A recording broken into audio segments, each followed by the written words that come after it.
Millicent Middleton has been a resident of the Sea Islands for decades, but she's concerned about the future of the Sea Islands. That's one of the reasons why she's running for Charleston County Council's District 8 seat, which covers most of the Sea Islands. Today, I talk one-on-one with her for this edition of Quintin's Close-Ups. And if you haven't already, subscribe to my YouTube channel and like Quintin's Close-Ups on Facebook. Millicent Middleton, welcome back to Quintin's Close-Ups. It's such an honor, first of all, to be here. Yes. Especially to be videoed by you. I think very highly of the work that you do. Thank you very much. I appreciate it. Let's go back and rewind time, because 2 years ago we were sitting on the bench there at Washington Park in downtown Charleston, and at the time you wanted to run for South Carolina House District. 116, which State Representative Charlie Murray has. Yes. Now I understand that you're running for Charleston County Council's District 8 seat to serve the residents of the Sea Islands. Yes. So here's the deal. Last time, you are correct, and at that time I only had 1 month on the ground. So, but I really believe that I didn't need to be in that seat, and the reason why is because I do so much on the ground for the communities, all of District 8, that I see that it'll be much of an advantage for me to stay on the ground and run for a local seat.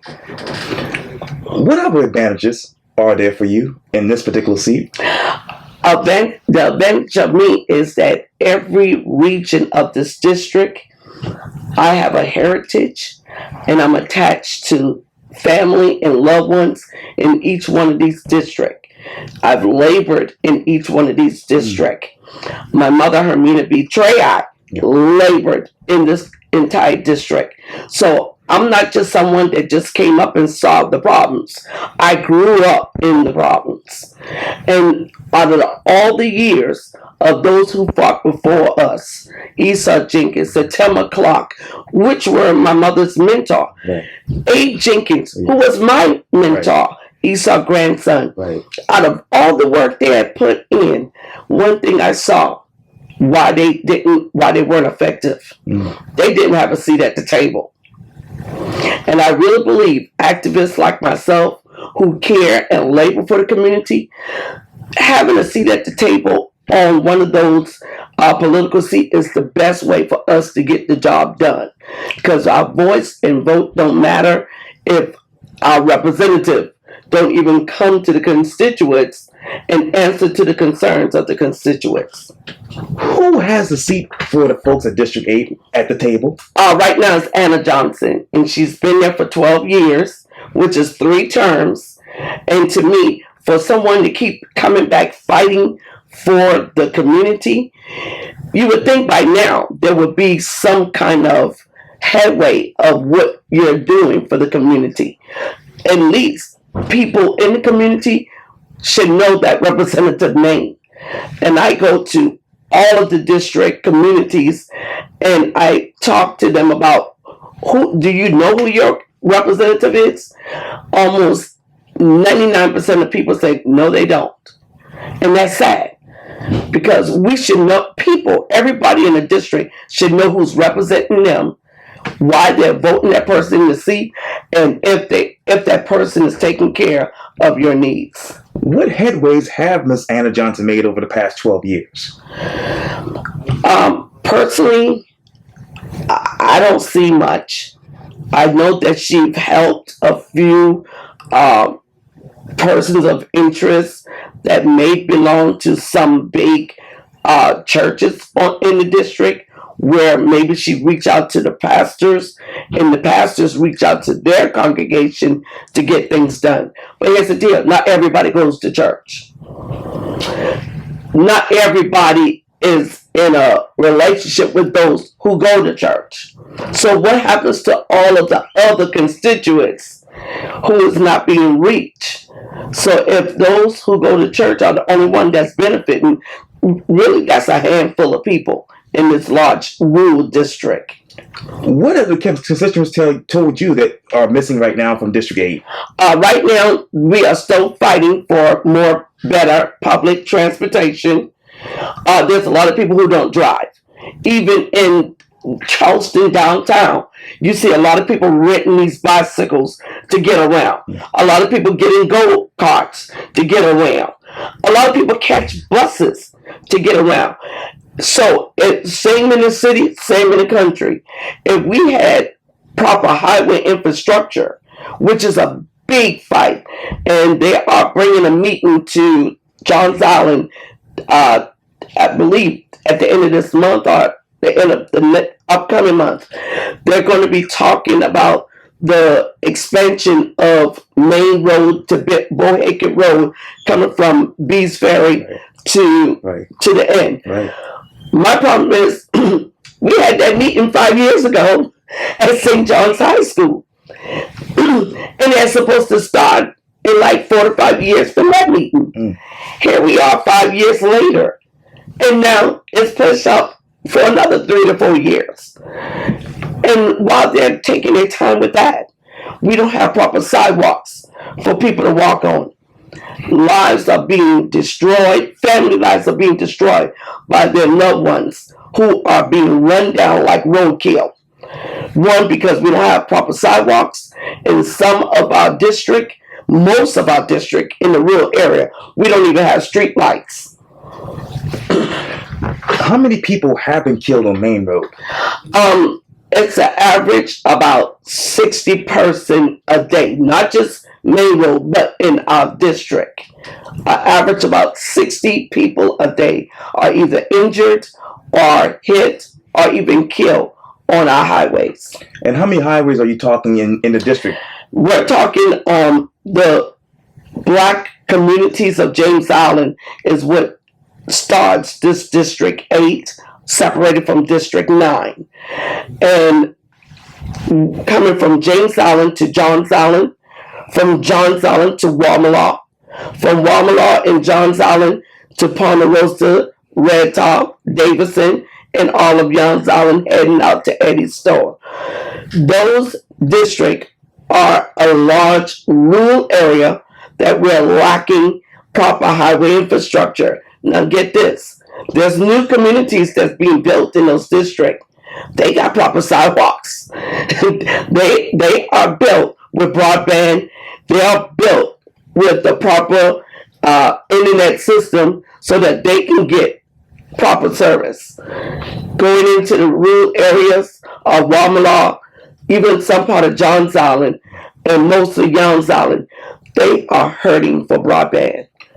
Now, how many fiber lines would you put in District 8? Where are they needed right now?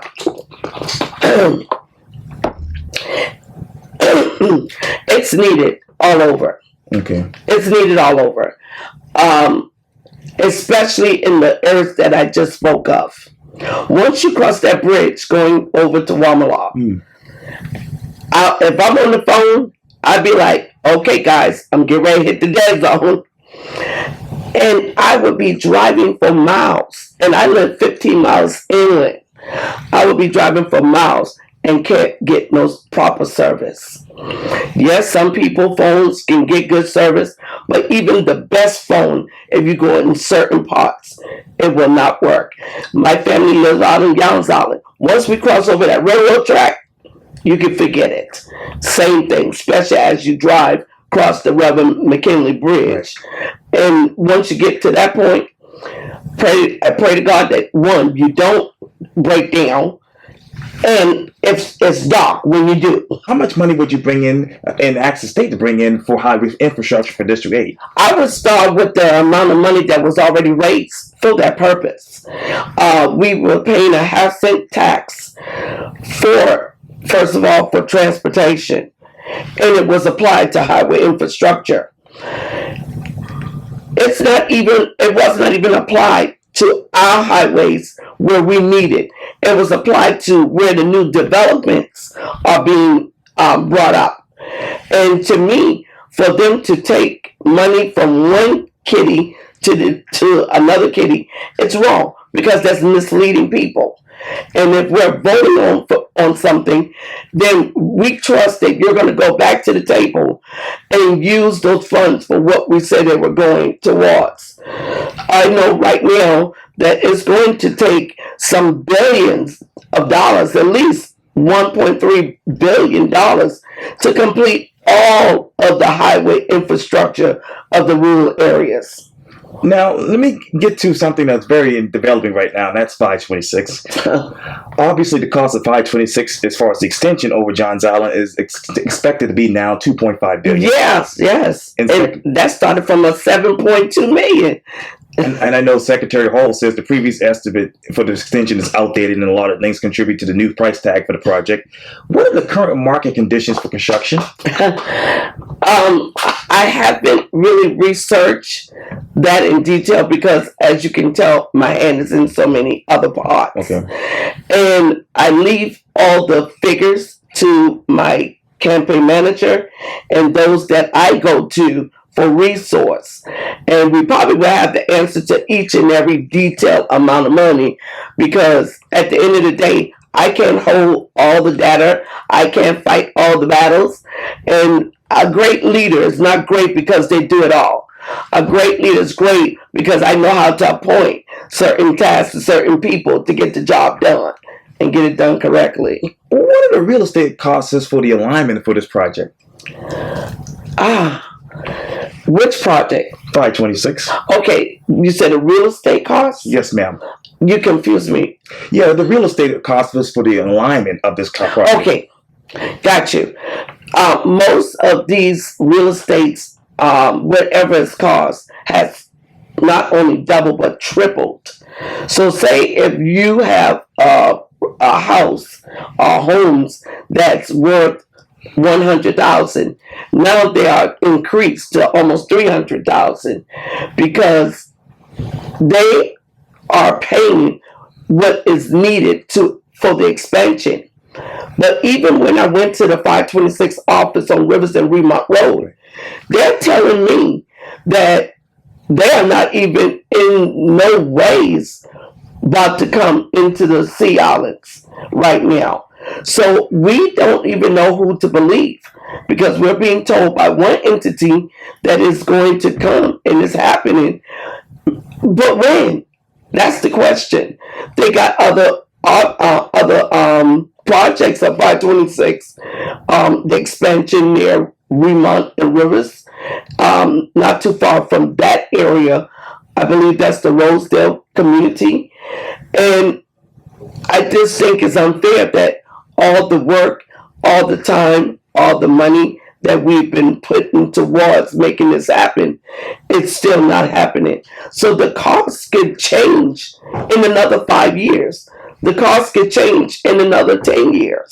Well, that's my next question, Millicent. What inflation costs do you foresee for this project? Like I said before, it started out at $725 million as the budget. Now it's at 2-point-something billion. So just imagine by the time they get ready, how much that money is going to triple to almost $5 billion in 5 years, 6 years. We can't really calculate a cost because it's nowhere near in the plan of the budget that they're putting it at now. Now, okay, what other expenditures do you foresee? There's going to be a lot of more widening of the roads, which means it's going to be a need for more sidewalks, sidewalks period, which means there's also going to be a need of more bicycle lanes implemented, which means it's going to be more lighting added because we don't have that infrastructure, which is the reason why Carter always say that's one of the reasons why they don't have bus stops in our region, because we don't have the proper sidewalks and roads for people to, catch the bus. So why do you think it's safe for people to flag down a link? So there's a lot of cost that's going to go into the infrastructure of that project, and it doesn't even just consist of residents. There's a lot of businesses that are being built on the island. Even the area where 526 is supposed to come in at, there's a whole plaza that's about to go in that area. Then we got the Roper St. Francis Hospital is bringing a hospital on the islands near both River Road and Maybank, close to that area. So you got a lot of things that's coming, more grocery stores, more a hospital that's going to expand more employment for others. And I guarantee you, before they hire someone who's qualified on the island, they're going to bring other people off the island, which is going to be even more congestion. Now, okay, how many sidewalks are actually needed in District 8? If I would have to say, put it in the number, I couldn't put it in the number of miles, but I can tell you it's almost all highways of District 8, from Johns Island to Wamala and the whole entire Youngs Island. And you talk about the transportation. I mean, how many bus shelters do you need out there right now? If we can count how many bus shelters, we would probably be adding up bus shelters all day. But it's going to take, if we get a proper highway infrastructure set in place, and if we get the bus transportation that's needed, you would have to put at least a good 40 bus shelters in every little, say, Johns Island. 40 in, well, not quite Wamala, but maybe 20 in Wamala. Then you're talking 10 West Ashley in the district that is a part of District 8. Then another 100 out there in Youngs Island. So you're talking about 200 bus shelters. Now, how much do you want the county to contribute to this transportation initiative as far as bringing bus shelters and transportation out to the islands? Well, they can't do that until they even come and do highway infrastructure. We went to the state capitol about 4 years ago, and I must admit, William Hamilton has played a major role in connecting with me when I first started questioning about more better transportation. And it was that one trip at the state capitol when we went and spoke on behalf of Marvin Pendarvis, who presented the complete highway infrastructure. And that bill is now in the hands of the Senate. So, and not until that gets done that we can even revisit how we're going to get the transportation project on the in District 8 where it's needed. They got buses going to Isle of Palms with shelters. They got a beautiful shelter on Houston and Northcutt. Houston. Yes, and I sat on the swing and I was like, oh my God, if we can have a swing on the roads of the Sea Islands and Youngs Island, I think anybody wouldn't mind catching the bus. Yes, ma'am. Let me get back to 526 though. What preliminary work do you expect before the project is actually shovel ready? Yes, the widening of the roads, the widening of the highways, providing sidewalks, providing bicycle lanes so that it's safe for all pedestrians to go back and forth. There's no way 526 can come into a region where the highway is not complete, especially with lights, because the more cars come into our region, the more accidents is going to happen in the region. The more pedestrians will be killed on the roads. Because one, a lot of people coming into our area are not familiar with our roads. The trees that's right close to the highway, those trees do not move. And when it's dark, nobody can barely see those trees. That brings me to my next question. What is the environmental impact for this? It's going to be harsh on the atmosphere for us to breathe. Where more transportation come, well, first of all, when 526 come, that's going to take away a lot of trees. The developers are already doing a big justice to our breathing by removing trees as it is oak trees that drinks up the water that slows down the flooding in our area. So now we're dealing with more flooding, especially with the yards of people who can't afford to upgrade their yards with all this potential growth. But when you got all this traffic coming in, now you got more highway congestion. That to me is even more of an issue, because here's the deal. What happens if there's a serious hurricane and our evacuation has to take place? People will lose their lives. Right now, we can barely get on and off these islands. But imagine all 4 of the islands of Sea Islands, which includes Kiwa, Sepa, Johns Island, Wamala, all these people. And there's a lot of people who come over there who works that doesn't live on the island. There's a lot of dump trucks, a lot of delivery trucks. There's a large quantity of people, tourists, for God's sake, people to our island just to come and see it. With all of that, and then there's an evacuation, lives will be lost. How many bids for this particular project would actually be ideal to actually lower the prices for this particular extension project? How much bids? Yes, ma'am. How many bids should they use? I think that they should use almost every essential bidder to come and be a part of that project, because the more people on the project, the faster that project can get completed. We don't have the luxury. I know there's a lot of people who don't want 526 to come. I was one of those persons once upon a time. But guess what? That was before we had 2,000 plus more homes built in our region. And then there's a whole lot more coming. And the more residential that's added to the more communities that's added to our region, the more need is going to be. So if I was them, I would have everybody who's bidding on that project. Well, that's the next question. What funding plan should the county lay out to the public? First of all,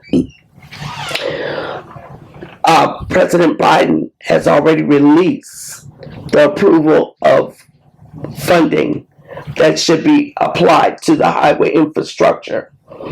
We already have implemented tax money that has already been put aside for this project. If they say that we have to give more money, then that would be up to the public to vote on if they want to give more money or not for this project, or if the county and the state needs to learn to budget their money to make these things happen, to make these projects happen. Now, just to be clear, the State Infrastructure Transportation Bank will still give the Charleston County the $400 million to complete the project. That money has been capped, so it cannot be changed. It can't be changed. But here's the deal. Somehow, they always got a way of redirecting it. Somehow, they can add clause to something to try to connect it, to give it a reason or a purpose to use it and allocate the way. And see, okay, so this comes back to why it's so important to vote for somebody in the seat that's going to be true to their word and true to what they say we're going to do. If I'm in office, my focus will be on what the voters are voting on. My focus is going to be on making sure funds is being delivered to the department or the position of where it needs to go properly, to where it properly needs to go. We cannot just take funds and scatter it in different direction and then give it a project name and try to justify its use. That needs to stop. Where has this happened in District 8? It's been happening. I don't know where it's happening. All I know is it's not happening for us. And when I say, I mean the communities who are still suffering with no proper highway infrastructure. Speaking of which, let me ask you this, Millicent. Where in the district do you identify and also develop those unique characteristics when it comes to residential, commercial, and mixed use? Commercial and what? Mixed use. So a lot of that is the new communities that's already been built up. We can see how traffic is being increased, but we're not seeing how the highway is being widened in the areas of where the new development is contracted. So if we don't consider that the residents who's already there or the highway infrastructure that's being neglected, we don't see that as a priority, then eventually things is going to get a lot worse before they get a lot better. Let me ask you this. How many homes in your district have been built at a fairly consistent rate? Right now, it's and let me add to this. In all this development, first of all, affordable housing is not even being considered. How should Charleston County create a dedicated funding stream for attainable housing development, do zoning, and other planning tools, that is? As far as what? Obtainable housing. Attainable. So that's the point right there. They are, for so much, as developers come to bring so many homes, there should be something in the plan for affordable housing to go up along with the expansion. Because if they are selling out all the property and land to the developers, it's not going to give much room for affordable housing to go. Even for affordable apartments, regardless of there's so much homelessness going on right now. Homelessness is a problem in all of Charleston County, but it also exists on the Sea Islands, it exists in Youngs Island, it exists in District 8. So if we don't have nothing put in place for affordable housing for homeless and those working family who can't afford to pay rent, then there needs to be a limit of the developers that's bringing all these large communities, because eventually we're not going to have nowhere for affordable housing to go. How should future increases to maximum residential densities be conditional within the Charleston County Zoning Code so that a certain percentage of new units would be reserved for affordable housing in District 8? Yes, so that's what I was already saying, that for every development, they should allocate that while y'all developing new communities, you need to implement so many affordable housing or apartments, townhomes, regardless of what it is. It should already be in their permit. And nowhere in all of development, and I've been in all the new communities, they don't have any structure set aside. So if I'm in C, I would go back to the permits that's already been permitted and have to do a provision. I would bring that to the table for us to vote on re-provisioning the permits that's already been issued. How many permits have been issued in Charleston County over the past 2 years? Well, that's hard to even determine, because a lot of permits was already given from even 20 plus years ago that they're just now utilizing in the last 5 years or so. So anybody can just come up and say, oh, I had this permit, and nothing being done to correct what was given. So 20 years ago, when these permits were given, we didn't have the infrastructure problem that we're having now. So that wasn't considered when they were given a permit. So since things done changed, since they were given these permits, regardless if it was 10 years ago, 15, 20 years ago, if things cannot uphold what the permit is allowing them to do, there got to be some kind of provision of correcting the permit. Even if you can't take it away, you can add something to the permit. Even if you're bringing a community, you are responsible for widening 5 miles of road and providing it with sidewalks and bicycle lane, regardless of what the permit provision is. It needs to be revised. How should it be revised? It should be revised by those who sit in the county council.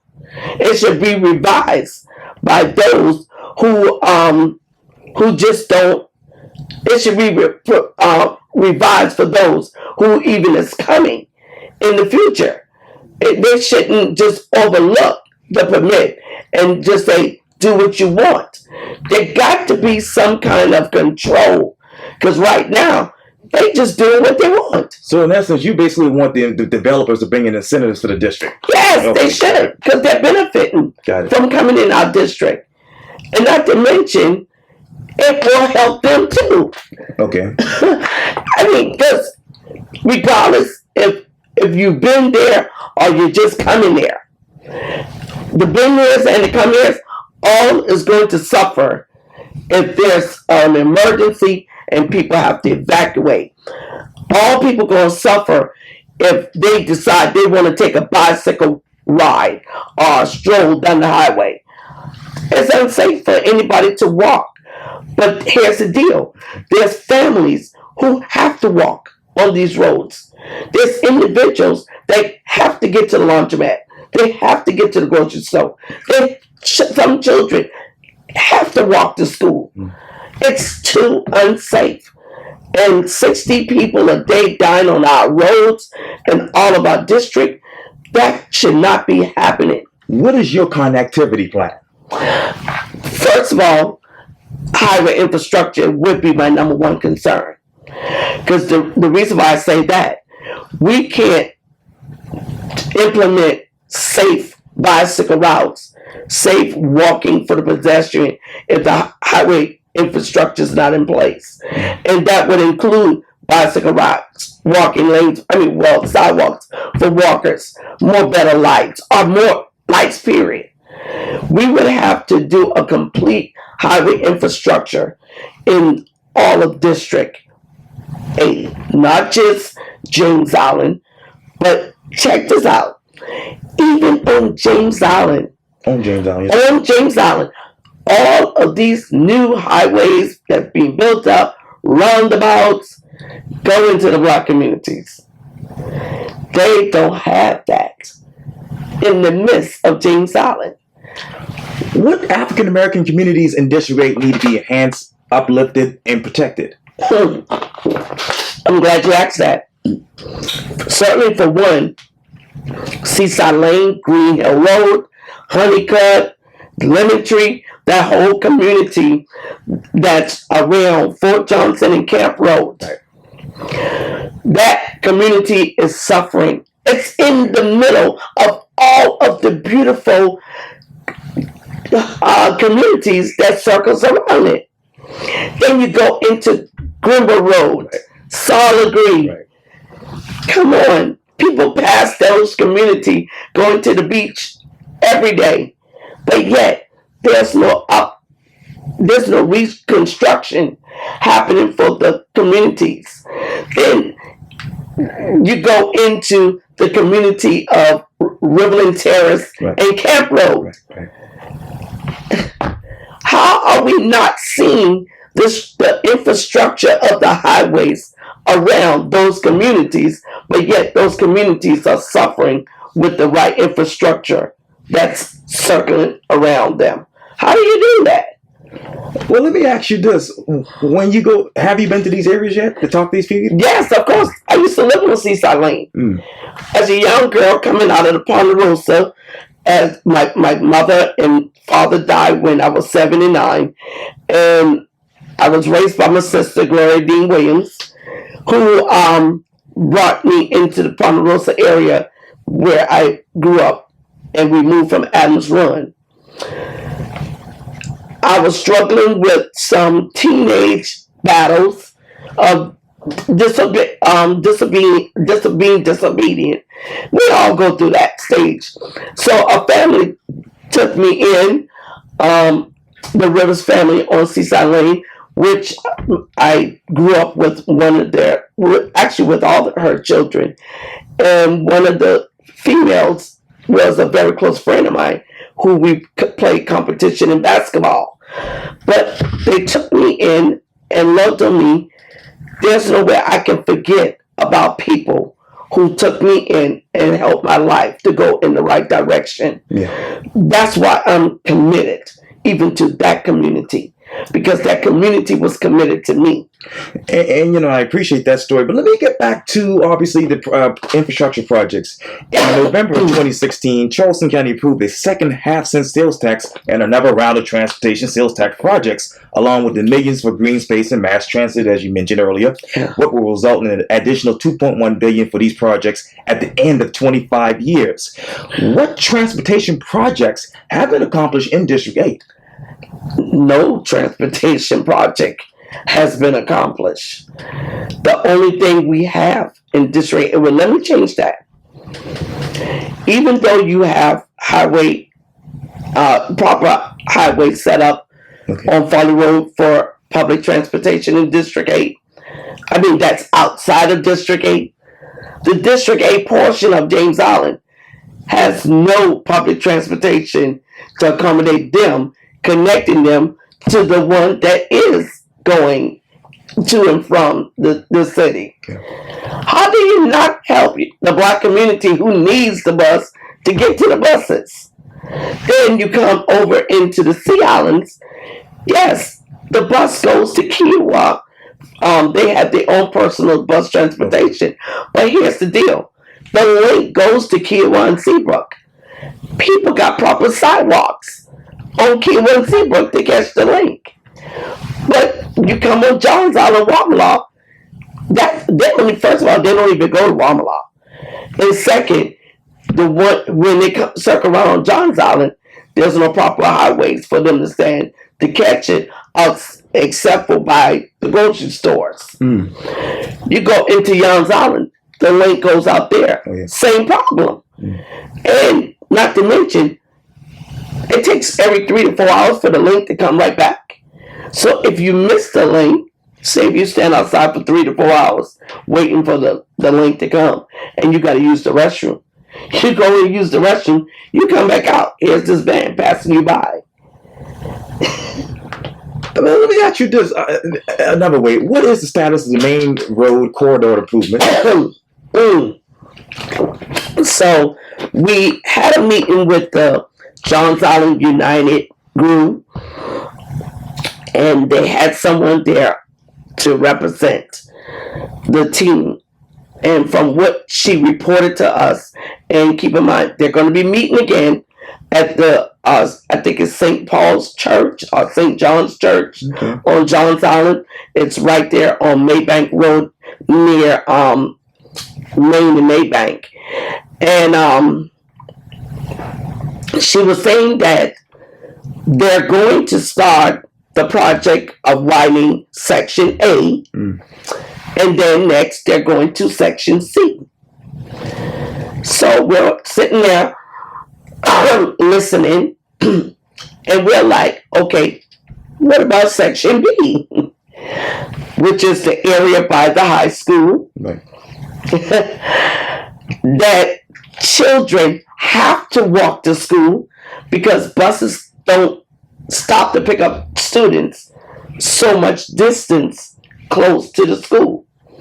So while these children are walking on highways that the ditches are very close to the road, they got a very small spot walking up the highway safely. Lives have been lost by cyclists and pedestrians in that region, in that part, which is considered Area B. How could you not think to widening all of the roads? How could you not think it's important to add sidewalks to all of the roads, and you're doing a skip and a hop? To me, that's a problem. Our children's future, our children's lives is in the hands of people who's not even taking life serious. I know you said you don't really see any transportation projects completed in your district, but the list that I've seen for your district projects in the 2016 referendum are long. These are the projects of local significance in the referendum for many of the areas of the county. What specific projects have been accomplished in District 8 since 2016? There has not been any. There have not been any. The only thing that I see that may be in the making that is different from what we have already is the bus that comes through on Folly Road with some new shelters. But here's the deal. That's not our district anymore. Right. That part was cut out of our district. Then we've been waiting for the van shuttles to take place because I presented to Carter, and I thank y'all for trying to implement these new vans to provide for showing purpose for a quantity of people to shuttle together. But here's the deal. No vans have came to District 8 yet. And I know that there's lots of nurses, doctors, students, teachers that drive from our region, go downtown to park in a parking lot for them to get on the bus to go to work or to go to school. Wouldn't it be more sensible to do a parking ride on the islands or in the Youngs Island region and have a bus to come 2 and 3 times in the morning, 2 and 3 times in the evening to get people on and off the island versus having all these cars congested on the roads? Have you spoken to Carter about that? Oh yes, they are well aware of it. Okay. That's why I say I thank Michelle and the team for considering buying these new nice black vans. But guess what? They're being issued everywhere else but my region. Did you talk to them about the parking ride? Yes. Okay. I told them about it numerous times. I'm pretty sure you can even pull it up. Okay. Because my testimony is being recorded at these meetings. Right. Well, let me ask you this, Middleton. Let me ask you, what current public and private partnerships would you be in favor of expanding infrastructure for your district? I would be in favor of a private bus company. If a bus company would like to come and put a bid in to cover all the, not just even District 8, because I believe in quality of life for everybody. But all over Charleston County, we need, even attached to Dorchester County and Berkeley, because a lot of them come to Charleston to work. Well, I got to speed it up just a tad because I got to run over work. But let me ask you a couple of questions here. What is the District 8's current tax base? I believe it's 8% right now. How much tax revenue has the district lost over the past 2 years? If you ask me, we lost everything from District 8. What's everything? Because we haven't gotten any uplift of our community. We haven't gotten any complete highways in District 8. We haven't gotten better transportation in District 8. So how is the tax helping us if we haven't even gotten affordable housing? Enough affordable housing. We are not addressing the homelessness problem. People are homeless in District 8 as well as they are any other places. Well, how many people in your district are actually unemployed? I don't know the actual number of people who's unemployed, but I can tell you this. It's a lot. As a restaurant manager of 35 plus years, I made it my business to try to hire people near where the restaurant was at, including District 8. I ran the KFC on Main Road near Maybank. And even if you pull up the ad on the Islander newspaper that was some time ago, you will see an ad on me, and it's called A Ray of Sunshine, because I was able to increase the business by 50% in revenue within 3 months. So my thing is, not only did sales increase, but I was able to hire more people. And check this out. I took people from lower positions and trained them to be managers. So not only did they learn to better their life, but their money, their income increased by me and promoting from within. Now, okay, you speaking of which, how many jobs have been actually lost over the past 2 years in your district? If you consider all the new businesses that came in the district, even the ones that was there, a whole lot of people. There's no people coming off the district onto our region getting jobs that they can give the locals. But another big problem with that, part of transportation, part of highway infrastructure, people who don't have cars are struggling to get to a job. I understand you talking a lot about highway infrastructure in this interview, but what other issues will you tackle on county council if elected? Yes, broadband would be a big topic of my discussion. Without the proper broadband, not only do people can't properly use internet, but our children are not getting the proper education that they need, because when they get home, they can't do the homework, they can't study what they didn't learn in the class, and then when they go back to school, it's like a snowball effect because they're playing catch up. Yeah, okay. Putting that aside, what other issues are facing your district right now? Like I said, with highway infrastructure, transportation, broadband, then we also are dealing with the education part of the learning, that the lack of learning that the children are not getting. Well, Millicent, isn't that a Charleston County School Board issue? It's a school board issue, but we got to work together, because if they're not getting the broadband, how is the school board going to be able to help children if the children are in a position where they can't do their homeworks, they can't do their lessons, which means they can't learn at the same pace that their peers are learning who have proper internet? Speaking of education, let me talk to you about recycling. Obviously, the privatization of recycling services in the county will be slated this summer. How much will this privatization, in your mind, save the county and the residents of District 8? It can save a whole lot for us with the recycling. I believe in recycling. My sister Gloria D. Williams, she played a major role of starting the recycling. It was her job to come out and train everybody about recycling. And even for her, starting that with the community development, it branched off into another direction. But that's something very close to me, because I grew up in a home that presented recycling. And so we really believe that recycling not only helps the environment, but it also brings down the cost for everybody. Well, then, how much debt has the county taken on because of recycling?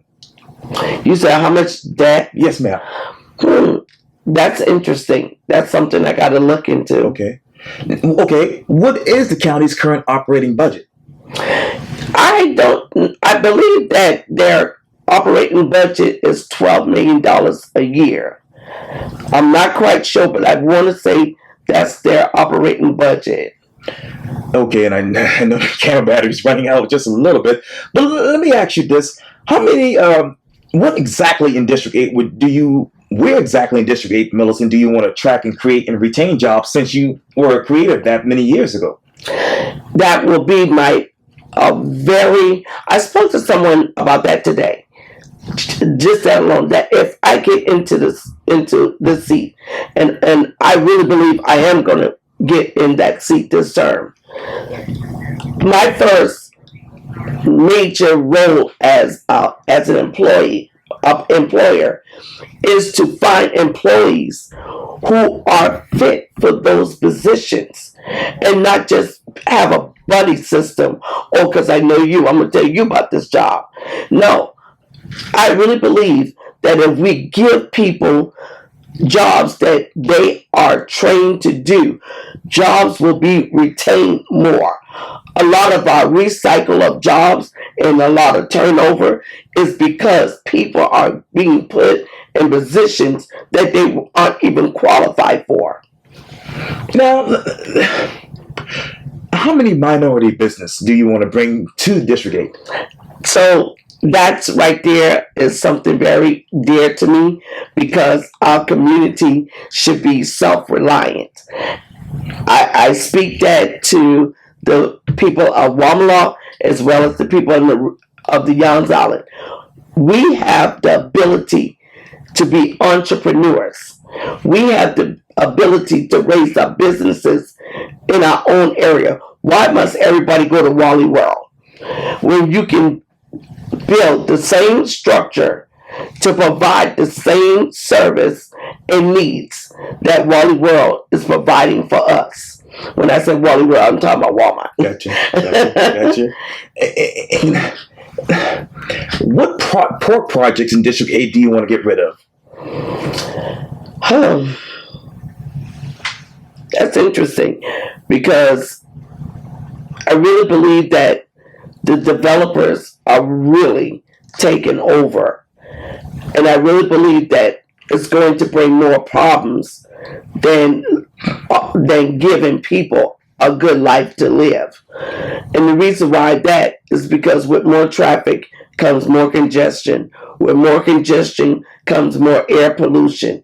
With more air pollution give people do get sick because not only does air pollution take away the quality of the environment, but it also creates a snowball effect that eventually people's health declines. Is a smaller scale commercial development ideal for District 8? Yes, I really believe that. And I believe that it should come from those who actually live in the district and not just someone coming from the outside to get to be profitable for them just because they got the money to build such infrastructure. I believe that, I myself, me and my husband, we've had lots of businesses ourselves. Two of them kind of fold over or came to a halt because of COVID. But even for the lawn care service and the consulting firm, if I can start a business, we had a transportation business. If we can provide all this ourselves, how much more other people who have talents can provide more businesses to the community? So which means our community revenue will be coming back into our community. How much revenue has come into the community? From what I see, not much, because a lot of people are getting revenue from outside the community to bring back into the community. Like I said, it's very few businesses from the locals. And I must say, It's mostly the African American community. But there are some other race that's in these communities that's suffering just as well. Do you understand county government? I don't know all the details of county government, but I can tell you I will learn it. What do you want to learn? I want to learn whatever it takes to make our district a quality living district for everybody, not just some people. What would you do on day one if elected? Day one, I would be looking into what jobs people who needs jobs get those jobs. And also that would also be tied into highway infrastructure and more better transportation. Because these people can't get to the jobs if they don't have transportation to get there. They can't afford cars. How can they afford cars when they don't have work? And I know this room is a little stuffy, so let me hurry up here. What is the median home price in your district? Right now, $300,000 to $400,000. What is the household type in your district? Well, so my district consists of the been here's and the come here's. The been here's probably got a home with 4 and 5 children in it. The county has probably got 2 or 3 children, maybe 1. But here's the deal. It's hard to give a total number for all of the district because all of the district does not have the same quality of life. What is the quality of life there? The quality of life is fresh air, good living, good eating if you live off the island. Okay. That's one benefit. Even if you don't have work, you should still be able to eat and feed your family. Because just like my husband, he hunts, he fishes, he crabs, she eats shrimps. So we should be able to eat good if we have the access to get to where we need to get the food that's already provided by nature. But what is the regional income in Charleston County? In Charleston County or District 8? Charleston County. I don't know that number. Do you know how many residents live in Charleston County? Not in Charleston County, because right now I'm focusing on District 8 and learning the population of what we need to do with the 80,000 people that I will be serving. Now, well, if you're on county council, Ms. Middleton, Ms. Millicent, you would have to serve the entire county. So, and you're right, but I'm focusing on right now getting in the seat. Once I get in the seat, I will, learn all those things. Have you been able to have a conversation with Ms. Anna Johnson about these issues that you just addressed? I used to come to her meetings when she had it at the library on Johns Island, but I found out that when I brought up a question, it's always being tabled. I'll call and I'll email her to get a response. I never can hear back from her. It's always someone else saying, we're working on the problem and we'll get back to you, or they'll give me some excuse about what can't be done if I'm bringing a need.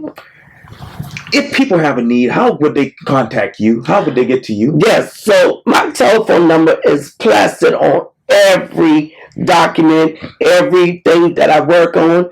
My 954-825-8438 has been well known by the whole state and Florida for almost 20 years. People know that number. It's on flyers. It's on my business cards. It's on the Democratic Party website, because as an executive delegate, people have access to me.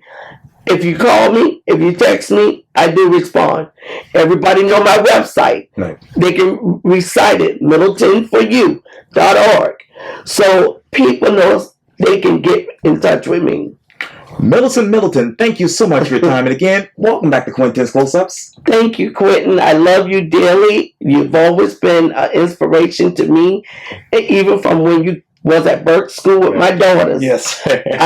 You've always been consistent of who you are. And for that, I'm honored, because that's me as well. People know me since I was in elementary school. Right. And they say, you're still the same person that you were then that you are now. So it's an honor to meet another person of that caliber. Thank you. I really appreciate that. Yes, sir.